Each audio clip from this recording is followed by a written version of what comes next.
आप सभी को प्रभु यीशु मसीह के नाम में जय मसीह की। परमेश्वर का धन्यवाद करते हैं कि सियोन टीवी चैनल के माध्यम से एक बार फिर से एक बड़ी अद्भुत गवाही को लेकर आने का मौका मिला।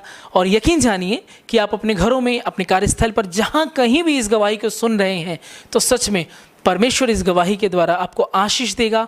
और सच जानिए कि खुदावन के इस बड़े काम को सुनकर आप लोग अपने जीवन में बरकत को हासिल करेंगे।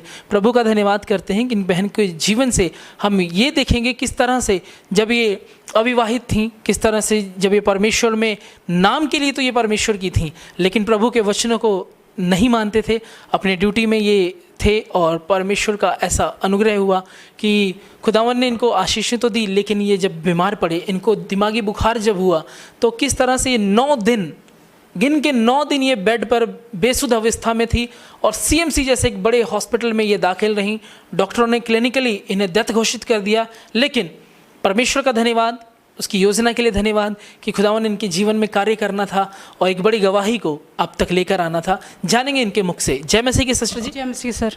क्या नाम है, कहाँ से आते हैं आप? मेरा नाम जया है, मैं सरपंच कॉलोनी से आती हूँ। सिस्टर जी, क्या गवाही है आपके जीवन की, हमारे दर्शक जानना चाहेंगे। हाँ जी, मैं केरला की रहने वाली हूँ। तो मेरी मायका केरला की है, वैसे अब मैं सरपंच कॉलोनी लुधियाना में रहती हूँ। तो मैं जब कुंवारी थी, दुनियावी तौर पर भी, और मेरे पापा पास्टर थे, उनकी डेथ हो गई है। तो जब हमारे हमें पता नहीं होता था बपतिस्मा क्या था, ऐसे इतना सीरियस नहीं थे ऊपर वाले के बारे में। प्रभु के जो वचन थे, जैसे कि हमें बाइबल पढ़ना, प्रार्थना करना, बपतिस्मा लेना, रेगुलर चर्च जाना, इन चीज़ों के लिए समझ लो इतने सीरियस नहीं थे। हंसना खेलना, स्कूल जाना, वापस आना, बस फिर हंसना खेलना। एतवार ज़रूर चर्च जाते, चर्च से एक रेगुलर काम के जैसे चर्च जाते, वापस आ जाना, फिर अपने कामों में बिजी रहते थे। लेकिन जब मैं कुंवारी थी, उसके बाद मैं इधर आई, लुधियाने में आई जॉब वास्ते, डॉक्टर खन्ना के उधर मैं जॉब करने लगी, एक डॉक्टर के असिस्ट करने लगी। तब उस टाइम मेरे को जब ब्लड के कोई प्रॉब्लम थे, तो मैं दिमागी तौर से मैं बीमार हो गई, मतलब बुखार चढ़ गया, दिमाग में बुखार चढ़ गया। मेरा जॉन्डिस था उस टाइम दिमाग में बुखार चढ़ गया। मुझे दोनों हाथ बांधे हुए से जीभ में वो रखा हुआ था कि जीभ ना कट जाए। तो फिर मुझे बांध के 9 दिन में बेहोश पड़ी रही। हॉस्पिटल सीएमसी हॉस्पिटल में इलाज चलता रहा। सारे दुनिया में समझ जितने भी रिश्तेदार थे मेरे लिए दुआ चलती रही। डॉक्टर्स के अंदर कोई फ़ायदा नहीं है ना, वो तो दुनियाई तौर पे देख रहे थे, हम ही हैं। डॉक्टरों ने क्या कहा था आपको? डॉक्टर ने कहा इसका कुछ नहीं हो सकता, 9 दिन आप लोग इसको ले जाइए, अपने मम्मी पापा को केरला से बुलाइए, एक बार इसको दिखा दीजिए, नहीं तो दोबारा देख नहीं पाएंगे। तो दूसरी बात ये होता है कि वो कहते थे हम ही ये डॉक्टर, बस ये होता है हम ही ये डॉक्टर का ऊपर वाले के बारे में कभी किसी ने कुछ नहीं बताया। लेकिन मेरे बहनों को पूरे विश्वास था ऊपर वाले के ऊपर कि वो ऊपर वाला ठीक कार्य लेंगे, उनके लिए कोई असंभव कार्य हो। घुटने पे बैठ के वो दोनों बहनें मेरे लिए दुआ करते थे। तो रब्बू ने उसकी दुआ, उन दोनों की दुआ सुन ली। वो सारी दुनिया में मेरे लिए जो भी दुआ होते थे दुआ सुन ली। तो उसके बाद मैं 9 दिन के बाद बेहोश कोमा में थे। डॉक्टर्स ने लिख दिया था ये मर गई है, इसको ये लिख के दिया था ये मर गई है। लेकिन रब ने मेरा है कि रब ने ये गवाही खड़ी करनी थी और मैं इस चर्च में आना था। तो मेरे से रब ने ये छोटी सी सेवा लेनी थी, तो इसलिए रब से शुक्र मना रही हूँ। आप 9 दिन के बाद किस तरह से 10वें दिन क्या हुआ वो बताएं हमारे दर्शकों को। 9 दिन के बाद मैं आंखें खोली, तो आंखें खोलने के बाद ऐसे एक छोटा सा बच्चा कैसे जन्म लेते हैं, तोतला के बोल रही थी, मतलब बिल्कुल बोलना नहीं। आपने स्वयं खाना मांगा 9 दिनों के बाद? सामने जो लेडी खाना खा रही थी, मैं कहती मुझे भी वही खाना दे दो, मुझे इतने दिन से खाना नहीं आप दे रहे थे, मुझे भूख लगी है, खाना दे दो। इस तरह मेरे साथ हुआ, जैसे कि छोटा बच्चा नहीं होता ऐसा हुआ था। उसके बाद रब ने मुझे बचा लिया। रब तो बहुत बहुत शुक्रिया कर रही, नहीं तो मैं आप लोगों के सामने नहीं होती। तो उसके बाद क्या हुआ जब आपका समय गुजरा, आपने प्रभु के वचन को जाना? हाँ जी, उसके बाद मेरी शादी होगी, तो रब का शुक्र मना रही हूँ। ऐसे कुंवारी थी तो सोच लो, जैसे मेरे माँ बाप ने बताया उधर ही मैंने मना नहीं किया, उधर ही उन्हें उनकी बात को मान कर शादी कर ली। लेकिन ये रब की मर्जी थी, मैंने उस घर में शादी कर ली जहाँ रब दी एक एक वचन को पूरा कर रहे हो। मेरे जेठ और जेठानी इस चर्च में आते, वो सीनियर कमेटी में, उनकी बात मान के जैसे मुझे इतना पता था जो मेरे ससुराल वालों उधर ही मैंने भी जाना है, तो मैं इधर आना शुरू कर दी। आपके ससुराल वाले इस चर्च में आते थे, सियोन प्रेयर टावर में? प्रेयर टावर में आते थे, उनके साथ मैं आने लगी थी।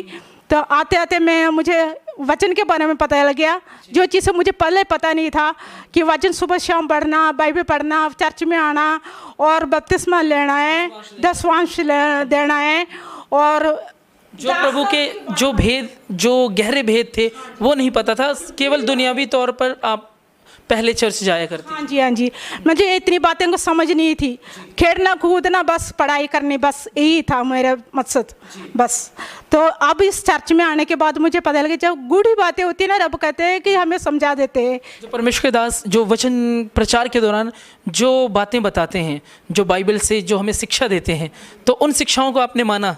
हाँ जी, वो जो वचन देते हैं पादरी साहब, मैं एक एक चीज़ को नोट करती हूँ, मेरे से होता है कि नहीं होता। जहाँ मेरे नहीं होता उधर मैं शौकित हो जाती हूँ कि मेरे से ये काम नहीं हो रहा है, फिर अगले दिन ही मैं वो काम करने की पूरी कोशिश करती हूँ। सियोन प्रार्थना भवन में आने के बाद, जो पासवान के द्वारा वचन को सुनने के बाद जो अपने जीवन में उन्हें लागू किया, तो उसको लागू करने के बाद क्या क्या बरकतें खुदावन ने दी आपको? खुदा ने इतने बरकतें दी है, जो मैं मरी हुई थी उसको ज़िंदा किया है रब ने। मैं एक गवाह बनाए हैं, जो सीएमसी जितने भी सीएमसी आस पड़ोस ईसा नगरी में, उन सबको पहले मरी हुई है जिंदा हो गई है, ठीक है। उधर एक गवाही बनी, जब उसकी शादी के बाद भी एक गवाही बनी कि ये ऐसे, उनको भी जाके बताया। तो दीदी और सिस्टर जी के साथ मैं इधर आती थी।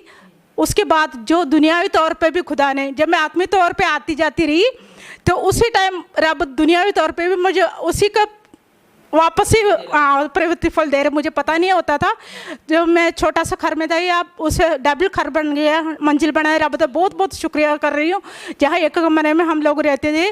तो दूसरी बात है, जो खुदा ने आपको खुद का घर दिया है। हाँ जी, खुद का घर भी दिया। जो उस घर में जो छोटी मोटी चीज़ें, जो आशीष वो बड़ी है मेरे लिए, जो हमारे बस की बात नहीं थी। जो 8-9 हज़ार, जो ये नहीं मैं कह रही मेरे हस्बैंड थोड़ा कमा रहे, लेकिन फिर भी उसमें रब ने मुझे बहुत बड़ी बड़ी बरकतें दी है। बहुत बहुत धन्यवाद हमसे बातचीत करने के लिए। प्रभु का हम धन्यवाद करते हैं कि किस तरीके से खुदावन ने अद्भुत रीति से इन बहन के जीवन में, ये मरी हुई की अवस्था में थी, अब ये जीवती हैं। प्रभु का ये धन्यवाद करती हैं। विवाह के बाद इनके ससुराल वाले इस चर्च में, सियोन प्रेयर टावर में आते थे, और उसी के द्वारा उनकी अगुवाई में ये इस चर्च में आई, और खुदावन ने इन्हें बड़ी बरकतें दी। आज खुद का घर, 2 मंजिला घर इनके पास है। ये परमेश्वर का धन्यवाद करती हैं। सारा आदर महिमा जीवते परमेश्वर को मिले। अगर आपने हमारे सियोन टीवी चैनल को सब्सक्राइब नहीं किया है, तो अभी आप हमारे चैनल को सब्सक्राइब कर सकते हैं। हमारे इन जो चैनल के ऊपर गवाहियाँ डाली जाती हैं, उनसे आपको आशीष मिलती है। आप उसे लाइक कर सकते हैं और लोगों तक शेयर कर सकते हैं। परमेश्वर आपको बड़ी आशीष दें। जय मसीह की। धन्यवाद।